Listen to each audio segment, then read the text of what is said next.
Hello दोस्तों, नमस्कार। बहुत स्वागत है आपका एग्जाम गुरुजी चैनल के डेली करंट अफेयर्स के वीडियो में। आज 29 मार्च 2020 है और आज की वीडियो की पीडीएफ डाउनलोड करना मत भूलिएगा। ये पीडीएफ आपको हमारे टेलीग्राम चैनल पर मिल जाएगी। उसके अलावा ये पीडीएफ आपको हमारी एप्लीकेशन पर मिल जाएगी। एप्लीकेशन गूगल प्ले स्टोर से आप डाउनलोड कर सकते हैं, लिंक नीचे डिस्क्रिप्शन में दी गई है। आगे बढ़ेंगे, जानकारी दूंगा हमारे नोट्स के बारे में और कोर्सेज के बारे में। एमपीपीएससी प्री 2020 के प्रिंटेड नोट्स आप बुक कर सकते हैं। लॉकडाउन जैसे ही समाप्त होगा उसके बाद आपको ये नोट्स पहुंचा दिए जाएंगे और जिन लोगों ने पहले भी बुक किए हुए हैं और नोट्स नहीं पहुंचे उनको भी लॉकडाउन के बाद नोट्स मिल जाएंगे। अभी हमने आपके लिए व्यवस्था कर दी है कि एप्लीकेशन पर आप इन सभी नोट्स की पीडीएफ पढ़ सकते हैं जिन्होंने कोर्स लिया हुआ है। तो पीडीएफ आपकी एप्लीकेशन में ओपन हो जाएगी, ओपन कर लीजिए। अभी 3 सब्जेक्ट वहाँ पर हमने सभी पूरा अपलोड कर दिया है। बाकी और सब्जेक्ट आज शाम तक हम अपडेट कर देंगे, यानी कल के वीडियो के बाद आपको सभी सब्जेक्ट्स वहाँ पर शो होने लगेंगे। इसके अलावा ये हमारा फुल कोर्स है और फुल कोर्स में भी आपको वीडियोज़ भी मिलेंगे, साथ में ये नोट्स फ्री मिल रहे हैं और लॉकडाउन पीरियड तक आपके लिए 2999 रुपये का आकर्षक जो है इसमें प्राइस रखा गया है, काफ़ी डिस्काउंट दिया जा रहा है।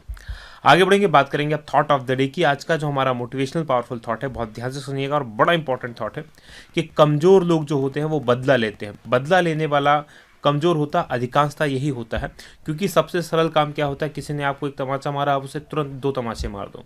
ये सबसे सरल काम है, सबसे इजी काम है और कमज़ोर व्यक्ति सबसे पहले ही करता है। जो शक्तिशाली होता है वो माफ़ करता है। याद रखना, माफ़ी हमेशा शक्तिशाली देगा। कायर कभी माफ़ नहीं कर सकता, कमज़ोर कभी माफ़ नहीं कर सकता। ये आपको ध्यान रखना है हमेशा। तो अगर आप शक्तिशाली हैं सामने वाले से तो कोशिश करें आप उसे माफ़ कर दें, लेकिन जो बुद्धिमान लोग होते हैं वो नज़रअंदाज कर देते हैं, क्योंकि ये सबसे अच्छा काम है। आप किसी से भिड़ोगे, मैंने देखा रास्ते चलते हुए लोग, किसी ने कुछ कह दिया तो बस रोड पे ही लड़ना चालू हो गए दोनों। वो तू मुझे नहीं जानता, तू मुझे नहीं जानता, इस टाइप की हरकतें करने लगते हैं। एक्चुअल में करना ये चाहिए कि आप उसे नज़रअंदाज करो और अपने काम पे फोकस करो। अगर आप ऐसे रास्ते चलते हर किसी से लड़ने लगे तो आप अपने काम पे फोकस नहीं कर पाओगे। तो बुद्धिमान बने या शक्तिशाली बने, आप लोगों से यही उम्मीद है। इसी थॉट के साथ आगे बढ़ेंगे, बात करेंगे हम कल के सवाल की। कल मैंने आपसे प्रश्न पूछा था कि किस कंपनी ने कोविड-19 के लिए समर्पित अस्पताल की स्थापना मुंबई में की है और ये स्थापना की गई है रिलायंस के द्वारा। यानी कि सी ऑप्शन सही है। काफ़ी सारे लोगों ने उत्तर इसका सही दिया, उनमें से 3 उत्तर जो आपने पसंद किए। पहला उत्तर है आंचल पारधी का, दूसरा उत्तर है बनवारी लाल बावरिया का और तीसरा उत्तर है खुशबू मिश्रा का। आप तीनों को बहुत बधाई। और आप भी चाहते हैं इसी प्रकार से आपका नाम और आपका कमेंट यहाँ पर आए तो वीडियो को ध्यान से अंत तक देखो और अंत में जो प्रश्न पूछा गया उसका उत्तर कमेंट बॉक्स में जरूर दो। आगे बढ़ेंगे, बात करेंगे अब हम क्विक रिवीजन कल के पड़े गए करंट अफेयर के प्रश्नों की। पहला प्रश्न, भारतीय सेना ने कोरोना वायरस से निपटने के लिए कौन सा अभियान शुरू किया है? तो इस अभियान का नाम है ऑपरेशन नमस्ते। दूसरा प्रश्न, विश्व रंगमंच दिवस कब मनाया जाता है? तो ये 27 मार्च को मनाया जाता है। तीसरा प्रश्न, किस देश के प्रधानमंत्री बोरिस जॉनसन कोरोना वायरस से संक्रमित पाए गए हैं? और ये जो हैं ब्रिटेन के प्रधानमंत्री हैं। चौथा प्रश्न है कि सूक्ष्म लघु मध्यम उद्योगों के पुनर्वास के लिए किसने पुनर्वास और राहत कोष की स्थापना की है? और ये की गई है भारतीय उद्योग परिसंघ की जगह पर, गेहूं की जगह पर भारतीय उद्योग परिसंघ यानी सीसीआई आएगा। वहीं मूडीज़ ने भारत की 2020 की आर्थिक वृद्धि दर के अनुमान को घटाकर कितना कर दिया है? तो ये 2.5% कर दिया है। छठवां प्रश्न है कि भारतीय रिजर्व बैंक द्वारा रेपो रेट में कितने बेसिस पॉइंट की कमी की गई है? तो 75 बेसिस पॉइंट की कमी करके 4.4% ये कर दिया है, ये आपको याद रखना है। सातवां प्रश्न है कि किस संस्थान की प्रमुख राजयोगिनी दादी जानकी का निधन हो गया है? और ये ब्रह्म कुमारी से संबंधित है। आठवां प्रश्न है कि हाल ही में किस मशहूर चित्रकार और लेखक का निधन हो गया? तो इनका नाम था सतीश गुजराल।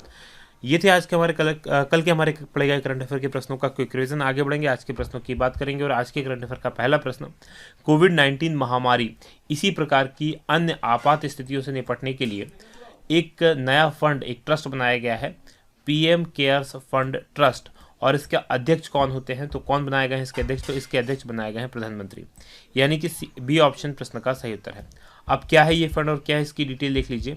तो कोविड-19 महामारी, इस प्रकार की जो बीमारियां उनकी आपात स्थिति से निपटने के लिए आपात स्थितियों में प्रधानमंत्री नागरिक सहायता और राहत कोष, ये इसका पूरा नाम है।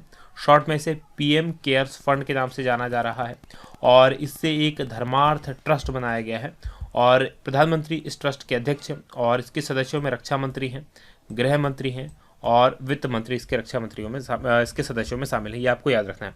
अच्छा, मैं आपसे एक अपील भी करूंगा कि आप सब लोग भी इसमें अपना जो भी सहयोग दे सकते हैं उतना सहयोग दीजिए। एग्जाम गुरुजी ने भी अपनी तरफ से इसमें सहयोग दिया है।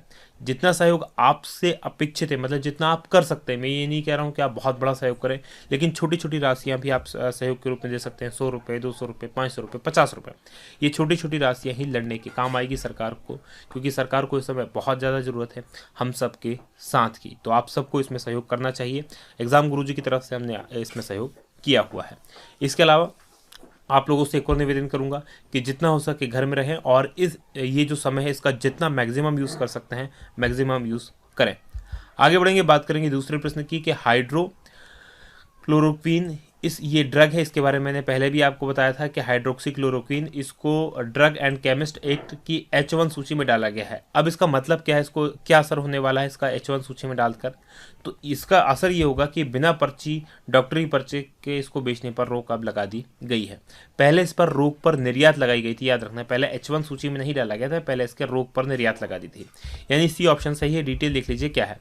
तो कोरोना वायरस के कारण हाइड्रोक्सीक्लोरोक्विन ये एक दवाई है और इसका उपयोग जो होता है मलेरिया के लिए होता है। इसके इस्तेमाल में जो तेज़ी आ रही है, क्योंकि लोगों ने जाना कि भाई इससे ठीक हो रहा है, तो लोग इसे खरीद के खुद से दवाई लेने लगे हैं। तो इसको रोकने के लिए सरकार ने इसकी खुली बिक्री पर रोक लगा दी है और स्वास्थ्य मंत्रालय ने हाइड्रोक्सीक्लोरोक्विन और उसके फार्मूले पर बनने वाली जितनी भी दवाएं हैं उन सबको ड्रग कॉस्मेटिक्स एक्ट H1 इस सूची में डाल दिया है। अब जब किसी दवाई को इस सूची में डाला जाता है तो क्या होता है, तो इस सूची में जो शामिल दवा होती है उसको पंजीकृत डॉक्टर की अनुशंसा के बगैर नहीं बेचा जा सकता और फिर केमिस्ट को डॉक्टर की उस पर्ची को ड्रग विभाग को भी जमा करना होता है कि इसके आधार पर हमने ये दवाई बेची है। अब बात करते हैं हाइड्रोक्सीक्लोरोक्विन दवा की। तो मलेरिया के इस्तेमाल के लिए इसका यूज़ किया जाता है, मलेरिया के इलाज में, और इसके निर्यात पर भी सरकार ने पहले बैन लगा दिया हुआ है, ये आपको याद रखना है। आगे बढ़ेंगे, तीसरे प्रश्न की बात करेंगे कि कोरोना वायरस के मरीज को मुहर लगाने के लिए सेल्फ क्वारंटाइन या काफ़ी सारी मुहर जो लगाई जा रही हैं, तो अब उसमें किसका यूज़ किया जाने वाला है। अभी तक कुछ मामले ऐसे आए थे कि इसके लिए यूज़ किया जाता था ये जो स्याही होती साधारण स्याही, लेकिन अब इसमें चुनाव की जो परमानेंट स्याही है उसका यूज़ किया जाएगा। तो चुनाव की स्याही इसको कहते हैं, अमिट स्याही इसको कहते हैं। डिटेल लिख लीजिए क्या है। तो चुनाव आयोग ने संक्रमित और रोग सूचक रोगियों पर जो होम क्वारंटाइन की मोहर लगाई जाती है, इस प्रकार के हाथ पे मोहर लगाई जाती है, उसके लिए चुनाव की स्याही के उपयोग को अनुमति दे दी है। काफ़ी लॉन्ग लास्टिंग होती है, काफ़ी लंबे समय तक ये रहती है। अभी तक हो क्या रहा था कि जो साधारण स्याही लगाई जा रहे थे तो लोग क्या कर रहे थे, खुद से ही वो स्याही मिटाकर बाहर आना जाना स्टार्ट कर दे रहे थे, तो बाकियों की जान को इससे खतरा होता था। तो इससे कोरोना वायरस संक्रमित रोगों के हाथ पर इससे मोहर लगाई जाएगी और इस स्याही को अमिट स्याही कहते हैं, फॉस्फोरिक स्याही कहते हैं और चुनावी स्याही के नाम से भी इसको जाना जाता है। आगे बढ़ेंगे, चौथे प्रश्न की बात करेंगे कि दूरदर्शन पर किस प्रसिद्ध धारावाहिकों का पुनर्प्रसारण शुरू किया गया है। और ये दो धारावाहिक है जिनका प्रसारण शुरू किया गया है, रामायण और महाभारत, यानी कि डी ऑप्शन सही है, बी एंड सी दोनों। डिटेल लिख लीजिए क्या है। तो दूरदर्शन का बहुचर्चित यानी काफ़ी ज़्यादा प्रसिद्ध रहे हैं रामायण और महाभारत, और इनका 28 मार्च से फिर से प्रसारण शुरू हुआ है, ये आपको याद रखना है। इसके अलावा ये रामायण जो प्रसारण है इसका राष्ट्रीय चैनल पर सुबह और रात 9 से 10 बजे के बीच में इनका प्रसारण किया जाना है। अच्छा, आपको ये याद रखना है कि रामायण जो बनाई थी वो रामानंद सागर ने बनाई थी, राइट। इसके अलावा महाभारत की अगर बात की जाए तो डीडी भारती पर ये दोपहर 12 बजे और शाम 7 बजे इसका प्रसारण किया जा रहा है। और महाभारत का अगर आपसे पूछा है तो BR चोपड़ा इसके निर्माता हैं। आगे बढ़ेंगे, बात करेंगे पांचवें प्रश्न की कि कोविड-19 के लिए सेल्फ असिस्टमेंट टूल लॉन्च करने वाला पहला राज्य कौन बन गया है। और ये करने वाला पहला राज्य जो बना है वो गोवा बना है, यानी कि बी ऑप्शन प्रश्न का सही उत्तर है। डिटेल लिख लीजिए क्या है। तो गोवा कोविड-19 के लिए स्वमूल्यांकन उपकरण यानी कि सेल्फ असेसमेंट टूल, इसको लॉन्च करने वाला भारत का पहला राज्य बन गया है। अब ये टूल क्या है, ये टूल जो व्यक्ति है उसको सेल्फ क्वारंटाइन, हेल्पलाइन नंबर, इन पर जानकारी देता है और संबंधित अधिकारियों तक पहुंचने के लिए कदम उठाने में सहायता करता है कि आपको अब क्या करना चाहिए। ये काम कैसे करता है, ये व्यक्ति का नाम लेता है, उसका कॉन्टैक्ट नंबर लेता है, उसकी यात्रा की हिस्ट्री चेक करता है कि उसने उच्च जोखिम वाले देशों की यात्रा की है क्या उसे बुखार है, क्या उसे खांसी है, क्या गड़गड़ाहट हो रही है। इस प्रकार के सवालों को लेता है और सवालों को फिर प्रोसेस करके, ऑनलाइन टूल है एक्चुअल में ये, तो स्वास्थ्य विभाग किसी भी स्वास्थ्य स्थिति जैसे उसे मधुमेह तो नहीं है, डायबिटीज़ तो नहीं है, अस्थमा तो नहीं है, हाई ब्लड प्रेशर तो नहीं है, तो इस प्रकार के लक्षणों को होने पर खुद घर से ही जांच करने में सक्षम बनाता है। इसके इन प्रश्नों के आधार पर वो उत्तर देता है कि आपको जो है कितनी संभावना है कि आपको कोविड-19 है, कितनी संभावना नहीं है। आगे बढ़ेंगे, बात करेंगे हम गोवा की, जहाँ पर इसको लॉन्च किया गया है। तो यहाँ पर आप देखेंगे ये एक छोटा सा राज्य है महाराष्ट्र और कर्नाटक के बीच में। इसकी जो गठन हुआ था 30 मई 1987 को हुआ था। राजधानी पणजी है, मुख्यमंत्री प्रमोद सावंत हैं, राज्यपाल सत्यपाल मलिक है। लोकसभा की 2 सीटें हैं, राज्यसभा की 1 सीट है और विधानसभा की यहाँ पर 40 सीट है। राष्ट्रीय उद्यानों की बात करें तो मोल्यम नेशनल पार्क है, भगवान महावीर वन्य जीव अभ्यारण्य है। आगे बढ़ेंगे, 6वें प्रश्न की बात करेंगे कि राज्य में कोविड-19 समर्पित देश के सबसे बड़े अस्पताल की स्थापना कहाँ की जाएगी। तो इसकी जो स्थापना का निर्णय लिया गया है वो उड़ीसा सरकार के द्वारा लिया गया है, यानी कि ए ऑप्शन सही उत्तर है।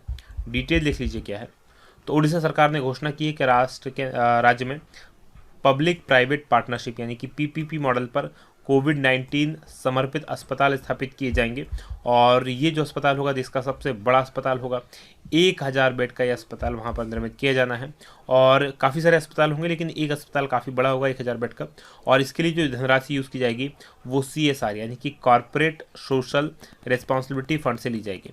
अब ये CSR होता है क्या एक्चुअल में? तो जितनी भी बड़ी बड़ी कंपनियाँ होती हैं वो क्या करती हैं, उनको सरकार की तरफ से निर्देश होता है कि वो इस प्रकार का एक फंड बनाए जिसमें एक निश्चित राशि उसमें जमा की जाती है और उस फंड का यूज़ जो गरीब तबका होता है किसी भी क्षेत्र का जहाँ वो काम कर रही होती हैं कंपनियाँ, उस क्षेत्र के पिछड़े जो क्षेत्र होता है वहाँ पर उस फंड का यूज़ करके किया जाता है ताकि या तो शिक्षा के रूप में या काफ़ी सारे इसी प्रकार के वेलफेयर चीज़ों में उसका यूज़ किया जाता है। आगे बढ़ेंगे, उड़ीसा की बात करेंगे तो उड़ीसा इसकी राजधानी भुवनेश्वर है, मुख्यमंत्री नवीन पटनायक हैं, राज्यपाल प्रोफेसर गणेशी लाल हैं। लोकसभा की यहाँ पर 21 सीटें हैं, राज्यसभा की 10 सीटें हैं और विधानसभा की यहाँ पर 147 सीट हैं। प्रमुख राष्ट्रीय उद्यानों की बात करें तो भीतरकनिका नेशनल पार्क यहाँ पर है, सिमलीपाल अभ्यारण्य है, गहरमाथा कछुआ अभ्यारण्य है। प्रमुख बांधों में हीराकुड बांध है जो कि महानदी पर है, इंद्रवती बांध है जो कि इंद्रवती नदी पर है।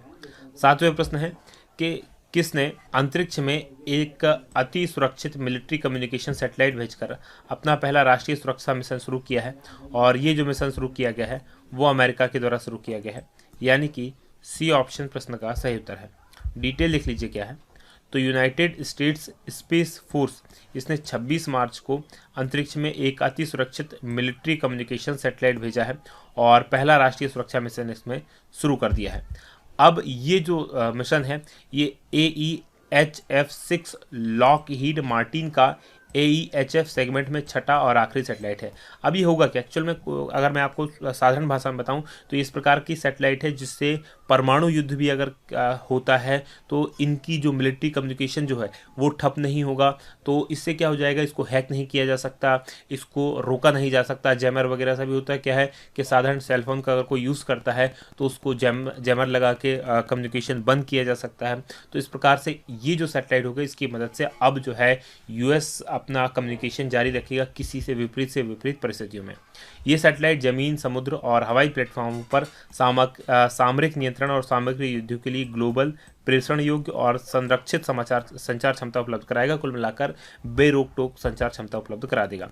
Army, navy, naval corps, coast guard और एयरफोर्स के बाद में ये छठी सेवा है। कौन सी? United States Space Force. तो ये आपको याद रखना है और एयरफोर्स का ही ये डिपार्टमेंट है लेकिन अलग से एक सेवा है। आगे बढ़ेंगे, बात करेंगे 8वें प्रश्न की कि सरकार ने क्षेत्रीय ग्रामीण बैंक को यानी RRB के पुनर्पूंजीकरण के लिए कितने रुपए की मदद दिए जाने को मंजूरी दी है और ये दी गई है 1340 करोड़ की, यानी ए ऑप्शन सही है। डिटेल लिख लीजिए क्या है। तो सरकार ने क्षेत्रीय ग्रामीण बैंक यानी RRB के पुनर्पूंजीकरण के लिए 1340 करोड़ की मदद दिए जाने को मंजूरी दी है और प्रधानमंत्री मोदी जी की अध्यक्षता में जो केंद्रीय मंत्रिमंडल की आर्थिक मामलों की समिति की बैठक हुई थी उस बैठक में निर्णय लिया गया है। और रिजर्व बैंक यानी RBI के द्वारा जो नियामक मानकों के अनुरूप कुछ निर्धारित मानक तय किए गए हैं तो उसमें एक मानक है capital to risk assets ratio CRAR। तो उसको 9% बनाए रखने के लिए पुनर्पूंजीकरण जो है किया जा रहा है। अब ये CRAR है क्या? तो इसका जो है ये एक न्यूनतम राशि होती है जिसे बैंक को अपने पास हमेशा रखना होता है और इस राशि का यूज़ बैंक क्या है दैनिक उपयोग में लेन देन में नहीं कर सकता और इसको भविष्य की सुरक्षा के लिहाज से सुरक्षित रखा जाता है CRAR। तो ये आपको याद रखना है और ये अब जो है RRBs को भी अपने यहाँ मेंटेन करना आवश्यक हो गया है। और चूंकि RRBs के पास इतना पैसा नहीं था तो फिर उनको सरकार की तरफ से सहायता दी जा रही है, उनका पुनर्पूंजीकरण किया जा रहा है ताकि वो 9% अपने यहाँ CRAR मेंटेन रख सके। बात ये RRBs होती क्या है, साधारण बैंक और में RRB में अंतर क्या होता है? तो जो क्षेत्रीय ग्रामीण बैंक होती हैं उनमें भारत सरकार, जिस राज्य में वो बैंक है उस राज्य सरकार और एक संबंधित बैंक, उसका ये संयुक्त उद्यम होता है। यानी 3 चीज़ें मिलकर एक बैंक उसमें शामिल होता है, संबंधित राज्य सरकार शामिल होती है और भारत सरकार शामिल होती है। तो इसमें 50% जो पैसा देता है वो भारत सरकार, 15% राज्य सरकार और 35% वो बैंक जिसका ये RRB होता है, ये उसमें पैसा इन्वेस्ट करता है। अब बात करेंगे आज के सवाल की, क्योंकि आज के हमारा करंट अफेयर का सेशन यहीं तक था। आज का हमारा सवाल है कि केंद्र सरकार ने कोविड-19 से निपटने के लिए कितनी राशि के प्रधानमंत्री गरीब कल्याण राहत पैकेज की घोषणा की है। तो कमेंट करके इस प्रश्न का उत्तर जरूर बताइएगा और ये बताना भी मत भूलिएगा कि आपको हमारा वीडियो कैसा लगा। बात हम करेंगे आज की यहीं समाप्त। आप लोगों का बहुत बहुत धन्यवाद। जय हिंद, जय भारत।